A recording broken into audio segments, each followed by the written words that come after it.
এই স্কুলে আমি 14 বছর ধরে আছি। আমি এটা বুঝতেই পারতেছি না এই স্কুলকে কেন যৌনপল্লী বলা হলো। যদি কোনো টিচারের কিংবা কোনো ছাত্র কিংবা ছাত্রীর যদি সমস্যা থাকে এককভাবে থাকতে পারে, সেগুলো বাচ্চার কিংবা টিচারের এককভাবে শাস্তির আমরা দাবি করতে পারি, কিন্তু প্রতিষ্ঠানকে কেন বলা হয় যৌনপল্লী? এই বিরুদ্ধে আমি বিচার চাই। আসলে এত বছর ধরে সুনাম, একবারে সুযোগ্য বিয়ামনগর স্কুল, এই সুনাম আমাদের আত্রায় কেন নওগাঁ এবং ঢাকা পর্যন্ত বাংলাদেশের প্রত্যেকটা জেলা ছড়িয়ে আছে। আত্রায় বিয়াম 10 নম্বরের মধ্যে আছে। তাহলে আমাদের এই বিয়ামের ছাত্রছাত্রী যেহেতু বেড়ে চলেছে, তাহলে যৌনপল্লী হলে কি আসলে বাড়তো? তার প্রত্যেকটা বাবা মা কি এই যৌনপল্লীতে পাঠাতো, আমাদের বিয়ামের সাথে পাঠাতো? প্রত্যেকটা বাবা মাই খারাপ। আমাদের বিদ্যালয়ের বিরুদ্ধে বেশ কিছুদিন ধরে বিভিন্ন মহলে বিভিন্ন গুজব এবং অপপ্রচার ছড়ানো হচ্ছে। আজকে আমরা সবাই এখানে একত্রিত হয়েছি একটা বিষম্য বিরোধী করার জন্য।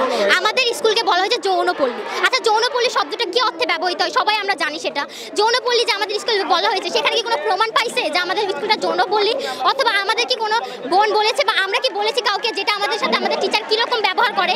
আমাদের টিচাররা আমাদের সাথে এমন ব্যবহার করে যেটা আমাদের পিতা আমাদের সাথে করে। এমনকি আমাদের টিচার আমাদের কোনোদিন মা শব্দ ছাড়া অন্য কোনো শব্দে ডাকে নাও না। টিচারদের সাথে যদি আমাদের এরকম সম্পর্ক থাকে, সেখানে কিভাবে যৌনকর্মী পল্লী হিসেবে আমাদের স্কুলকে সম্বোধন করা হয়েছে? যৌনপল্লী যদি বলাই হয়, তাহলে কি আমরা যারা আছি এখানে স্কুলে যারা পড়তেছি, তাহলে কি যৌনকর্মী? আমি বুঝতে পারতেছি না যারা এই অপবাদটা দিয়েছে তারা কোন ভিত্তিতে দিয়েছে। যদি তারা ভিত্তিহীনভাবে দেয়, তাহলে এটা তো অনৈতিক। আমরা এর বিরুদ্ধে বিচার চাই, এর ব্যবস্থা হতে হবে, সত্যটা সবার সামনে আনতে হবে। আমি অত্যন্ত দুঃখের সাথে এই কথাগুলো বলতে আজ বাধ্য হচ্ছি যে আমাদের এই সুনামধন্য প্রতিষ্ঠান, যেখানে আমি আমার জীবনের 11টি বছর অতিবাহিত করেছি, সেই প্রতিষ্ঠানের বিরুদ্ধে এত জঘন্যতম ন্যূনতম অপবাদ দেওয়া হয়েছে, এই প্রতিষ্ঠানকে যৌনপল্লীর সাথে তুলনা করেছে, তা আমার কাছে একদম ভিত্তিহীন, অবান্তর এবং অশ্রুতিকর মনে হয়েছে।